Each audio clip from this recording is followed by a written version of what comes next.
Hey guys, how's it going? Once again, it's Robby with Open World Games, and we are talking about more Tom Clancy's The Division. I cannot get enough of this game. I'm so excited to see what it looks like on the PS4, Xbox One, and of course, eventually it will be coming to PC as confirmed by UBISOFT. I'm going to be talking today about the new next-gen Snowdrop Engine from UBISOFT. It is going to be powering The Division and offering a lot of awesome looking effects, including weather, which I'm super excited about. And of course, once again, I'm going to be going over the top comments from you guys, the community. If you have anything interesting to say about The Division, what weapons you would like to see, what type of gear you would like to see, please go ahead and post it in the comments. And again, if you are new to Open World Games, welcome. We are doing a Tom Clancy's The Division giveaway for the PS4, Xbox One, or PC. If you would like to enter, go ahead and leave a comment below with your Xbox Live gamer tag, PSN ID, or Steam ID with your first name, and please tell me what you want to see from The Division. I really like good comments, and I will be sure to get back to you guys. So let's go ahead and take a look at the next-gen Snowdrop Engine.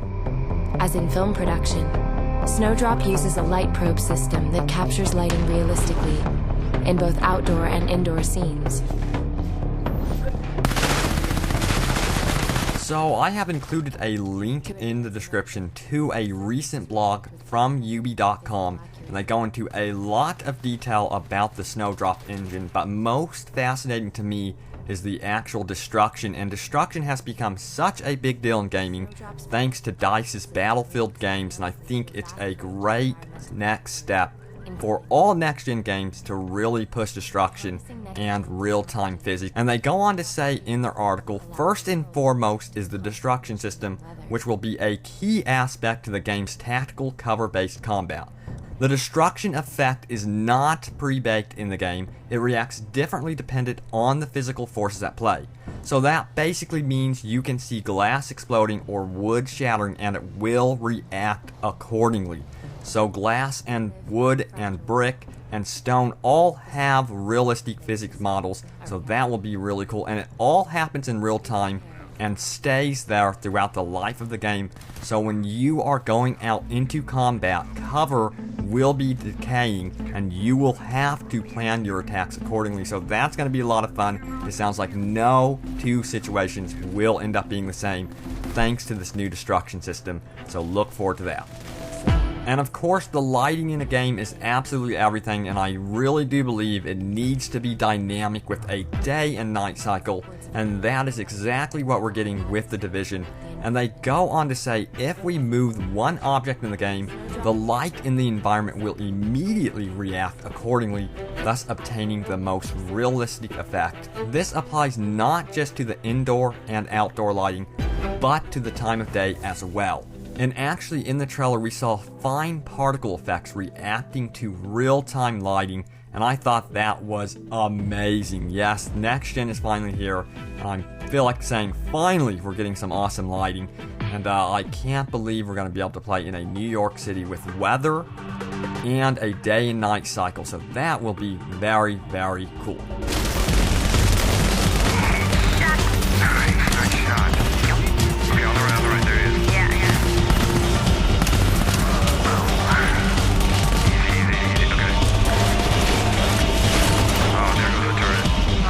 And Ubisoft did a recent community Q&A, and then they covered the realistic lighting, but most importantly, the weather system, which is looking badass. I cannot wait to see this weather system in action. So basically what we're going to see is a lot of snow on the streets, and what they go on to say is because of Snowdrop's advanced shader systems, the environmental surfaces will actually change in real time over the course of the game, and you will be able to see snow actually melting.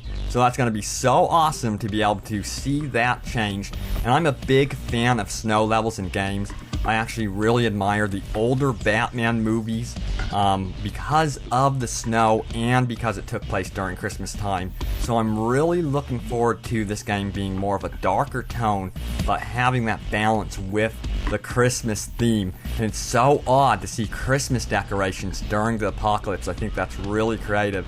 So look forward to snow. And what do you guys think? Would you actually like to see a game like The Division go from weather like snow into spring and then all of the seasons year round. I personally think that would be very, very cool, because what they can actually do is plan DLC and other mission types around the weather. So it might be easier to get gear in the summertime, for example, and then you might have to prepare for the winter, so you can actually make the game last throughout the entire year, and you can actually have this different feeling from the seasons. And I think that is what they are going to be aiming to do with their games on next gen. I don't know if we're going to be seeing that with Tom Clancy's The Division, but I know these developers are thinking about a year-round type game, and I would love to see them challenge themselves and do something really special with that.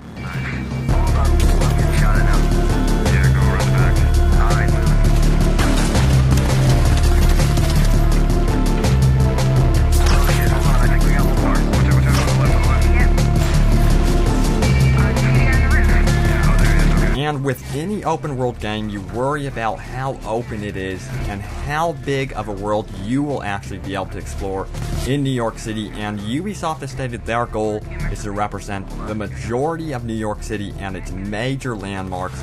I personally can't wait to see Central Park, and I do hope that there are a lot of parks in this game, because there's Brooklyn Bridge Park, there's the Flushing Meadows, and then a lot of other areas that they could cover.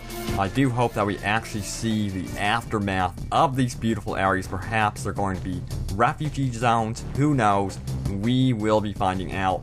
But in the recent Q&A, they asked them to what extent is your game open world, and they go and say our open world will be both dynamic and persistent. The dynamic elements are there so that we can create a world which feels alive and ever-changing. Replaying an area or piece of content will vary from session to session and therefore feel fresh to the player.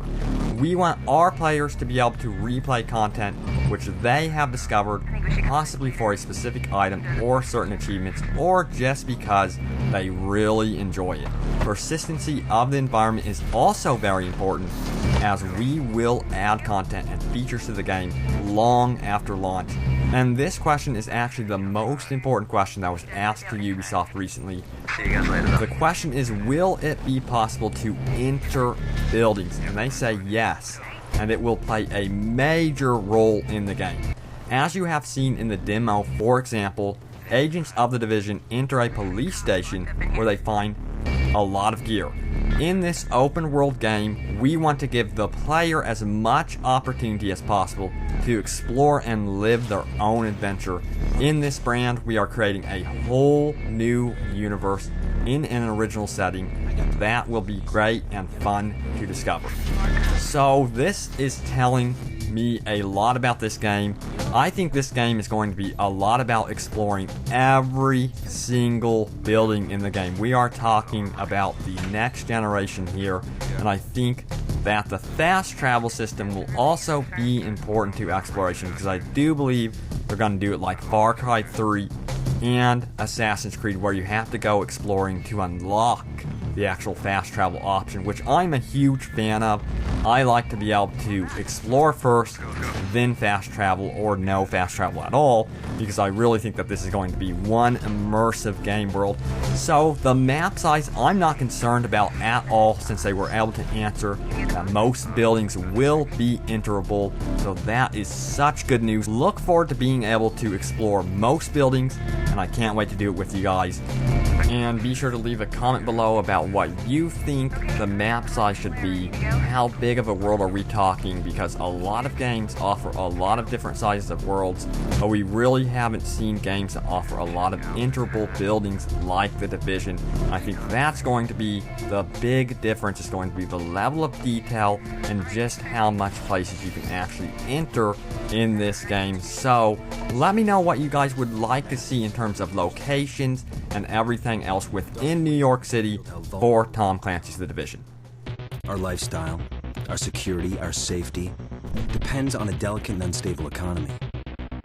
We've created a system so complicated that we no longer understand how to control it.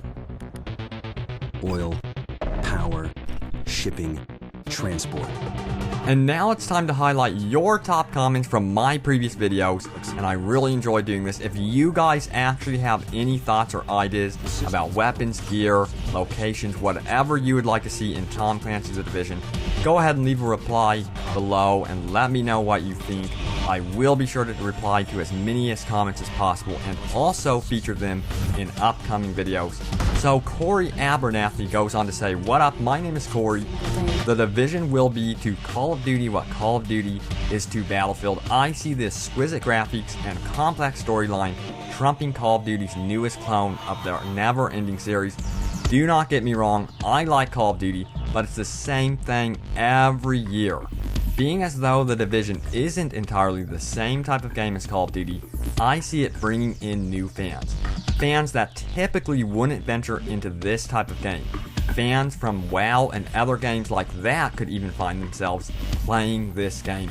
I really find it fascinating that you mention an MMO like World of Warcraft, because I personally believe MMOs are what Next Gen is about, because connecting with a community of like-minded players is everything, and it adds so much immersion to a game, especially if you're playing with a lot of good friends, and I think The Division is going to offer just that. And of course you're going to have that awesome player versus player element in the game, so when you are going up against another team of players, you're going to want to defend your buddies.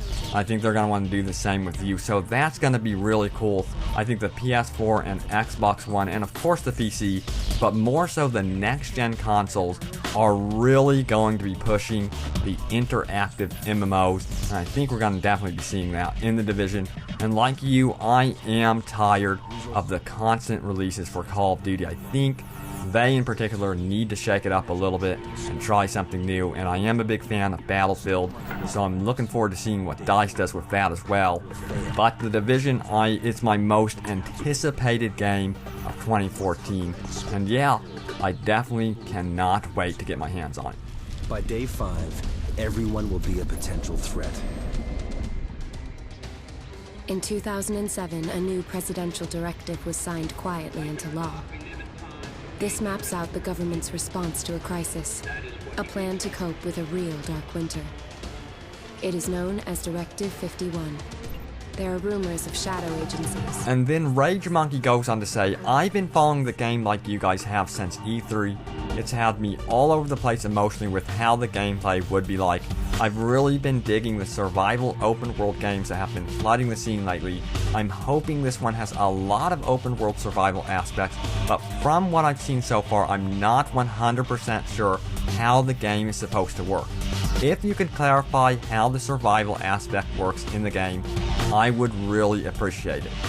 So I understand his concern about that. I think he's really worried about the actual resource management and things like that. And from what I'm understanding from Ubisoft, with little detail as there is, we are going to be having food and water to really worry about, and players will be getting 72 hours of initial supplies, and it sounds like, yes, they are going to be draining over time, so you will need to trade and actually loot for these supplies. That's going to be your currency in the game. It's going to be very important that you keep up on that throughout the game. But they did say you won't have to worry about eating or drinking water throughout the game, so I don't know exactly how it's going to work, but we are going to be continuing our coverage of Tom Clancy's The Division on Open World Games on YouTube and on Facebook. You can check us out by subscribing to us, and again, be sure to enter our next gen Tom Clancy The Division giveaway. We are going to be giving